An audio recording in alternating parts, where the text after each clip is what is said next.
नमस्ते। क्या बात है। कभी कभी कुछ कहानियां ऐसी होती हैं जो आपको अंदर तक हिला देती हैं। वो महज किरदार और घटनाओं का ब्यौरा नहीं होती, बल्कि एक सवाल बन जाती हैं। बिल्कुल। आज हम एक ऐसी ही कहानी के बारे में बात करने वाले हैं, भुवनेश्वर साहू की लिखी मांझो। और ये कहानी खोरठा भाषा में लिखी गई है, जो झारखंड के एक बड़े हिस्से में बोली जाती है। हाँ। और इस भाषा का अपना एक अलग रस है, एक अलग मिठास है। जब लेखक ढेंकी या रजरापा मेले जैसे शब्दों का इस्तेमाल करते हैं, तो वो सिर्फ शब्द नहीं होते। सही बात है। बल्कि उस इलाके की पूरी संस्कृति और जीवन शैली को हमारे सामने जिंदा कर देते हैं। बिल्कुल।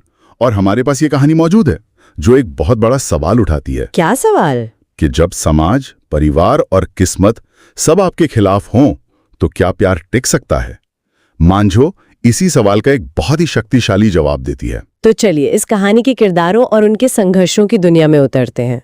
हाँ, तो इस कहानी को समझने के लिए हमें इसके दो मुख्य किरदारों को समझना होगा, मांझो और विनोद। हाँ, मांझो एक 18 साल की चंचल लड़की और विनोद 21 साल का नौजवान। दोनों की शादी तय हो चुकी है और दोनों एक दूसरे को पसंद भी करते हैं। सब कुछ परफेक्ट लग रहा है। लग तो रहा है, लेकिन यही कहानी में पहला पेंच आता है, और वो है विनोद का बाप, गणपतिया। अच्छा। ये किरदार सिर्फ एक पिता नहीं है, बल्कि उस समाज की सोच का प्रतीक है जो रिश्तों को भी नफे नुकसान के तराजू में तोलता है। मतलब लालच? हाँ, और ये लालच सिर्फ गणपतिया के किरदार तक सीमित नहीं है।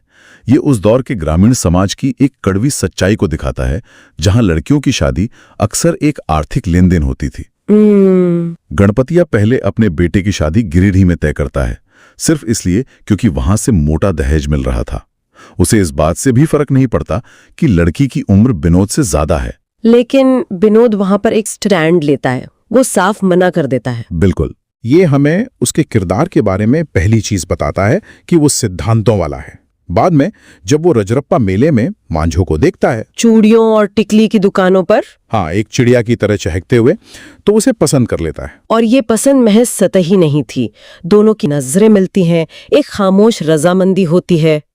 लेकिन गणपतिया फिर से रास्ते में आता है, पैसे को लेकर। हाँ, मांझो का परिवार उतना दहेज नहीं दे रहा था।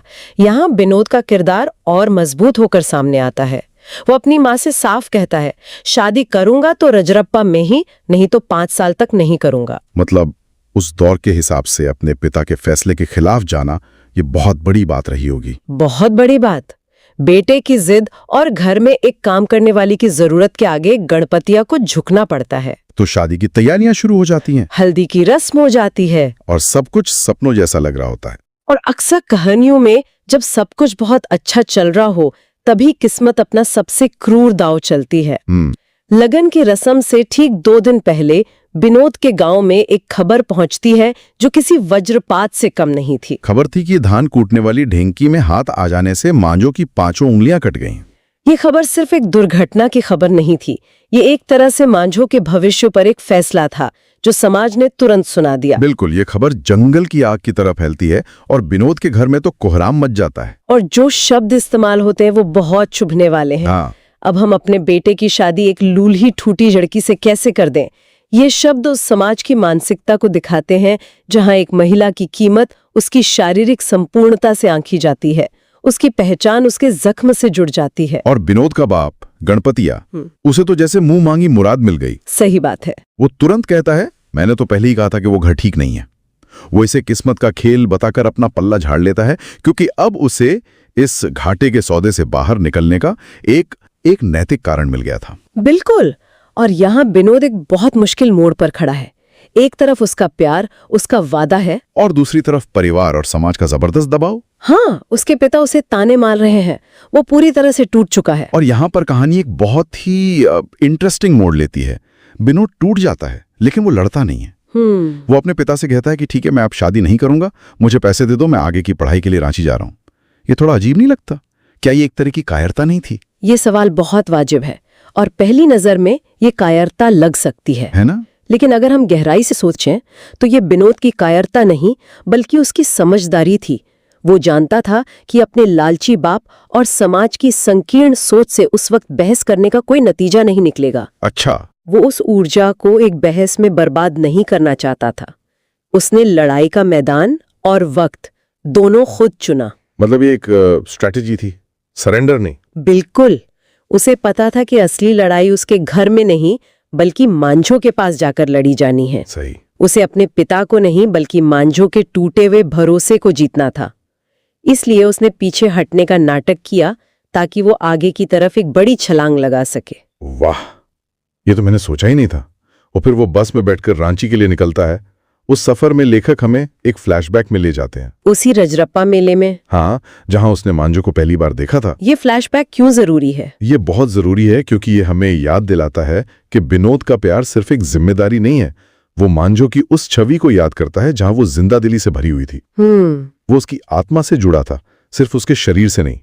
वो यादें उसके इरादे को और पक्का करती हैं। अच्छा, वो उस लड़की को बचाने जा रहा है जिसकी हंसी उसे याद थी, ना कि उस अपंग लड़की को जिस पर वो तरस खा रहा था। और अब कहानी का सबसे मार्मिक और शक्तिशाली हिस्सा आता है, अस्पताल का सीन। हाँ, सीन वापस अस्पताल में शिफ्ट होता है जहां मांझो बिस्तर पर लेटी है। चारों तरफ बाहरी सन्नाटा है, लेकिन उसके अंदर एक तूफान चल रहा है। वो उस भयानक पल को याद कर रही है, कैसे ढेंकी में उसका हाथ आया, कैसे उसकी उंगलियां कट गईं, और उसके मन में बस एक ही ख्याल है, अब तो मेरी शादी टूट जाएगी, मेरी जिंदगी खत्म हो गई। वो समाज का फैसला अपने ऊपर लागू कर चुकी है, वो खुद को एक बोझ मान चुकी है। और फिर उसी निराशा के अंधेरे में एक आवाज गूंजती है, मांझो। वो आंखें खोलती है और उसके सामने विनोद खड़ा होता है। एक पल के लिए तो उसे यकीन ही नहीं होता। और उसका पहला रिएक्शन क्या होता है? वो शर्मिंदगी और दुख से अपना कटा हुआ हाथ अपनी साड़ी के पल्लू में छिपाने की कोशिश करती है। बिल्कुल। वो जख्म जो अब उसकी पहचान बन चुका है, जिसे वो दुनिया से छिपाना चाहती है, खासकर उस इंसान से जिससे वो प्यार करती है। और विनोद जो करता है वो इस कहानी का दिल है।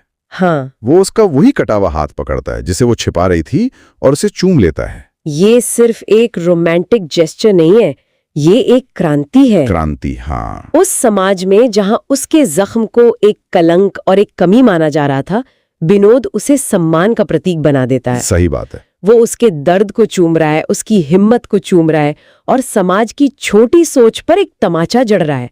वो बिना कुछ कहे ये कह रहा है कि तुम जैसी भी हो, मुझे कबूल हो। मांझो रोने लगती है और विनोद उससे दिलासा देता है, चुप रहो, हम शादी करेंगे तो तुम्हारे ही संग।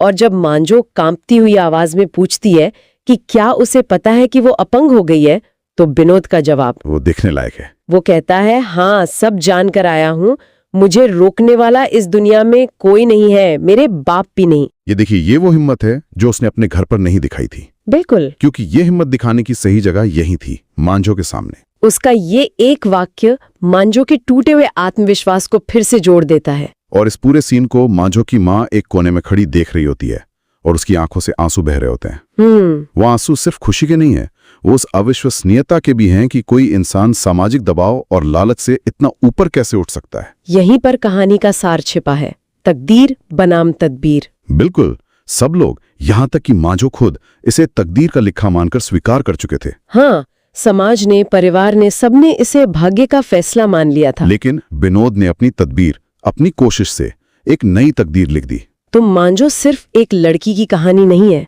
बल्कि ये विनोद के साहस की कहानी है। प्रेम की उस ताकत की कहानी है जो सिर्फ भावनाओं पर नहीं बल्कि एक्शन पर आधारित है। हाँ, ये दिखाती है कि कैसे एक व्यक्ति का दृढ़ संकल्प किसी की टूटी हुई जिंदगी को फिर से संवार सकता है। हाँ, और मैं इसमें एक बात और जोड़ना चाहूंगी। बताइए। ये कहानी सिर्फ प्रेरणा नहीं देती, ये हमें असहज भी करती है। ये हमें सोचने पर मजबूर करती है कि अगर हम विनोद की जगह होते या उसके परिवार की जगह होते, तो क्या हम वाकई इतना बड़ा कदम उठा पाते? ये बहुत बड़ा सवाल है। भुवनेश्वर साहू ने खोरठा की मिठास में एक बहुत कड़वा और जरूरी सवाल हम सबके सामने रखा है। और ये कहानी सुनने वालों के लिए एक सवाल छोड़ जाती है। आज के दौर में जब रिश्ते भी प्रैक्टिकलिटी और प्रोज एंड कॉन्स की लिस्ट पर तय होते हैं, क्या विनोद जैसा प्यार जो किसी फायदे नुकसान की परवाह नहीं करता सिर्फ एक किताबी ख्याल है या आज भी मुमकिन?